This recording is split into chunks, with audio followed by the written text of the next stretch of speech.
নিস্তার পর্বের অনুষ্ঠান শেষ হওয়ার পর রোমান সৈন্য দ্বারা যিশুকে গ্রেপ্তার করা হয়। তারপর তাকে বিচারের জন্য নিয়ে যাওয়া হয় একবার পিলাতের কাছে, একবার হেরোদের কাছে। তারপর তাকে চাবুক মারা হয়, তাকে ক্ষতবিক্ষত করা হয়, তাকে অপমান করা হয় এবং বিভিন্নভাবে শারীরিক ও মানসিক অত্যাচার করার পর পরের দিন শুক্রবারে তাকে ক্রুশে চড়ানোর সিদ্ধান্ত নেয় রোমান সরকার। তার জন্য প্রভু যিশুকে মাথার খুলির নামক স্থানে নিয়ে গিয়ে ক্রুশে দেওয়া হয়। আর এই ক্রুশে চড়ানোর পর ক্রুশের ওপর থেকেই প্রভু যিশু 7টি বাণী বলেছিলেন, যা আমাদেরকে 7টি বিষয়ে শিক্ষা দেয়। এই শিক্ষাগুলি আমরা প্রভু যিশুর জীবনেও দেখে থাকি।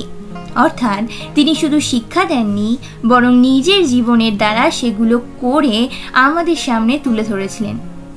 আর সেই জন্য একজন খ্রিস্টের অনুগামী হিসেবে আমাদের জীবনে এই সব বিষয়গুলি থাকা এবং বিশ্বাস করা খুবই জরুরি। আসুন জেনে নিই যে সপ্তম বাণী কী ছিল এবং কোথায় আমরা পাই এবং এর দ্বারা আমরা কি শিক্ষা গ্রহণ করতে পারি। প্রথম বাণী লুক লিখিত সুসমাচার তার 23 অধ্যায় 34 পদে লেখা রয়েছে, পিতা উহাদিওকে ক্ষমা করো, কেননা ইহারা কি করিতেছে তা জানে না।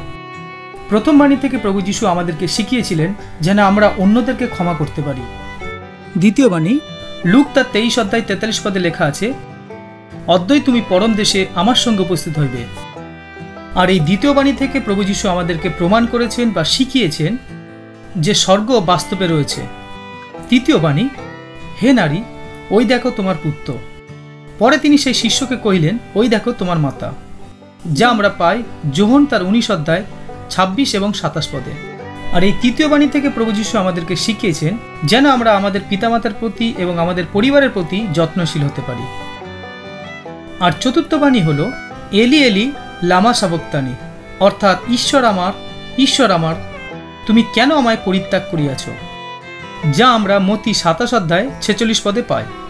আর এই চতুর্থ বাণী থেকে প্রভু যিশু আমাদেরকে শিখিয়েছেন যেন আমরা আমাদের হৃদয়কে ঈশ্বরের সম্মুখে খোলাখুলি প্রকাশ করতে পারি।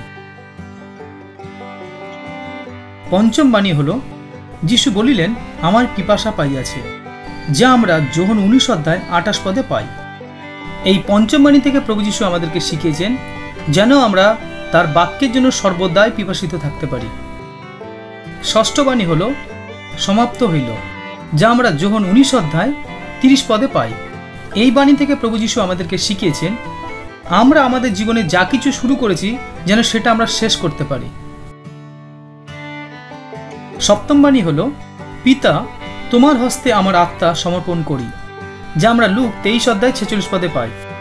এই সপ্তম বাণী থেকে প্রভু যিশু আমাদেরকে শিখিয়েছেন যেন আমাদের জীবন ঈশ্বরের হাতে সমর্পিত থাকে।